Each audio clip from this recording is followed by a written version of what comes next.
तो आइए हम लोग का एक्सरसाइज 2A का 9 से बताना था, तो आज हम लोग 9 नंबर से करेंगे। 9 नंबर में देखिए क्या है। 9 नंबर में आपके सामने क्वेश्चन दिया हुआ है कि निम्नलिखित में एक पदी, द्विपदी एवं त्रिपदी बहुपद को पहचानें।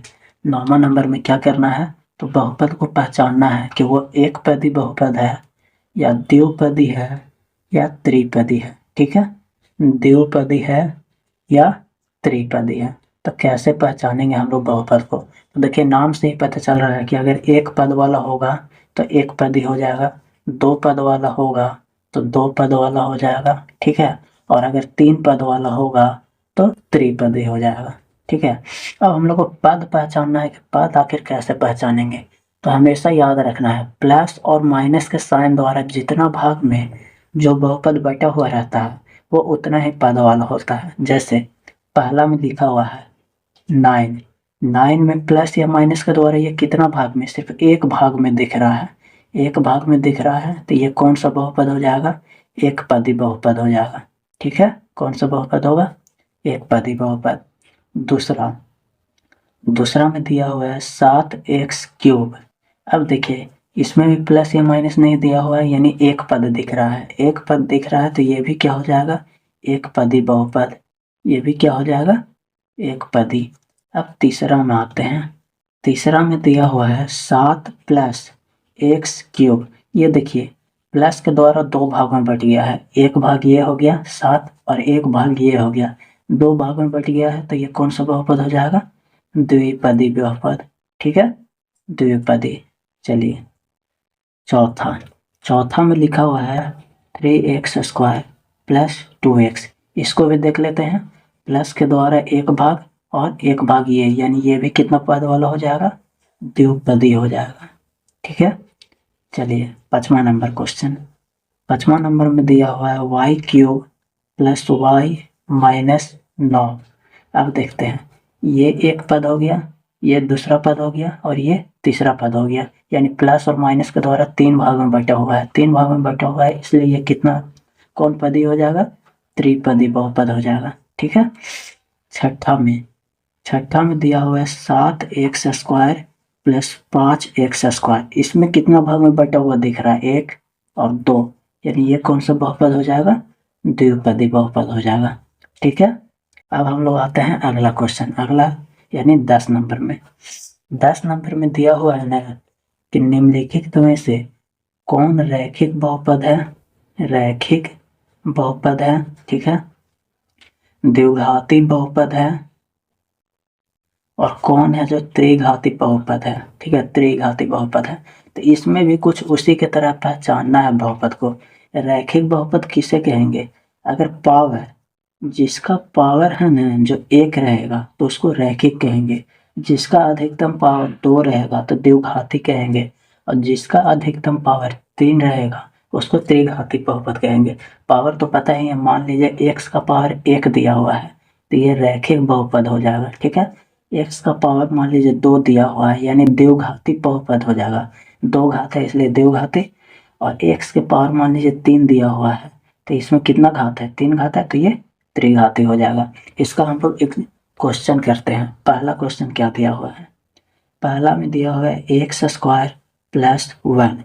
इसमें x का पावर कितना है, 2 है, दो पावर वाला को क्या बताएं, तो दो पावर वाला को द्विघाती बोला जाता है। ठीक है, द्विघाती। चलिए दूसरा करते हैं इसका क्वेश्चन। दूसरा में दिया हुआ है 7x³। इसमें देखिए x का पावर कितना है, x का पावर 3 है, पावर 3 है तो क्या कहलाता है, त्रिघाती।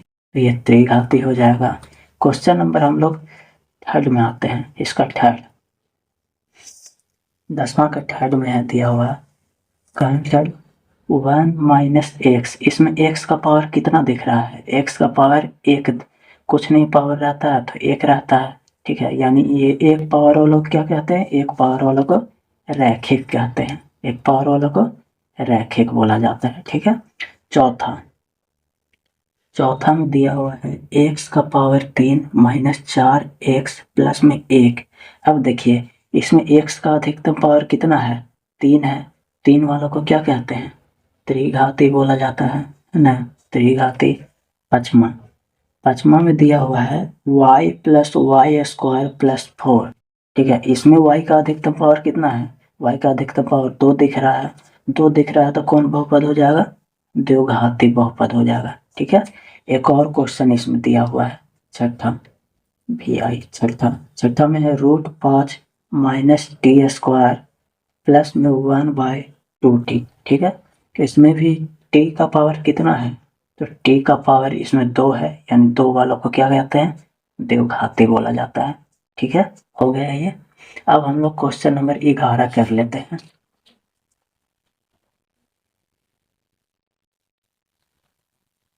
चलिए आइए, तो हम लोग क्वेश्चन नंबर 11 कर रहे हैं।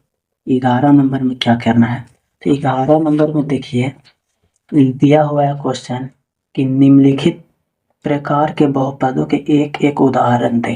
तो पहला में हम लोग एक ऐसा बहुपद का एग्जाम्पल देना है ना जिसका घात है, जो देखिए दिया हुआ है 25 घात का एक पदी बहुपद, 25 घात का एक पदी बहुपद का एग्जाम्पल देना है। ठीक है, तो यानी बोला गया है ना कि एक ऐसा बहुपद हम लोग को लिखना है जिसका घात है जो 25 रहना चाहिए और पद है जो 1 रहना चाहिए। तो मान लीजिए लिख देते हैं हम लोग x का पावर 25। देखिए ये एक बहुपद है ना, x एक भाग में है, एक ही भाग है, यानी एक पद ही हो जाएगा। पावर 25 है, यानी घात भी कितना हो जाएगा, 25 हो जाएगा। ठीक है, तो पहला का एग्जाम्पल हो गया। दूसरा में देखिए, दूसरा में बोल रहा है कि घात है जो 15 और बहुपद है जो द्विपदी होना चाहिए। कौन सा बहुपद होना चाहिए, द्विपदी। तो चलिए लिख लेते हैं, मान लीजिए x का पावर 15 ले लेते हैं और प्लस में 2 ले देते हैं। देखिए एक पद 2 पद तो द्विपदी हो गया, और पावर 15 तो ये द्वि पावर 15 यानी घात 15 हो गया। ठीक है, चलिए तीसरा में बोला है 8 घात, यानी घात कितना रहना चाहिए, 8, और पदी कितना होना चाहिए, तो त्रिपदी बहुपद होना चाहिए। तो चलिए फिर से लिख देते हैं, घात कितना बोला है 8, तो x का पावर 8 ले लेते हैं, प्लस में मान लीजिए हम लोग लिख देते हैं y, प्लस में लिख देते हैं 8। ठीक है, तो एक पद 2 पद 3 पद और घात कितना 8, तो हो जाएगा ये। चलिए चौथा में बोला है घात है जो शून्य होना चाहिए, घात शून्य होना चाहिए, शून्य यानी 0, और पद है जो एक पद ही होना चाहिए। ठीक है, तो मान लेते हैं हम लोग कुछ ले लेते हैं, मान लीजिए हम लोग घात है जो हम लोग का 0 होना चाहिए और पद हम लोग का कितना होना चाहिए, एक पद ही होना चाहिए। तो मान लीजिए हम लोग यहाँ लिख देते हैं 2 में x दिख रहा है, नहीं दिख रहा है, x नहीं दिख रहा है, यानी x का पावर कितना है, इसमें 0 है ना। ठीक है, और एक पदी भी है। चलिए पांचवा वालों के पांचवा में है कि घात है जो 2 होना चाहिए, घात कितना 2, और बहुपद कौन सा होना चाहिए, तो त्रिपदी बहुपद होना चाहिए। घात 2 तो घात 2 हो गया। ठीक है, त्रिपदी होना चाहिए, तो मान लीजिए y प्लस में 3, तो 3 पद वाला हो गया और घात 2 हो गया। ठीक है, चलिए छठा में बोला है कि घात है जो 4 होना चाहिए और बहुपद है जो कौन होना चाहिए, तो द्विपदी होना चाहिए।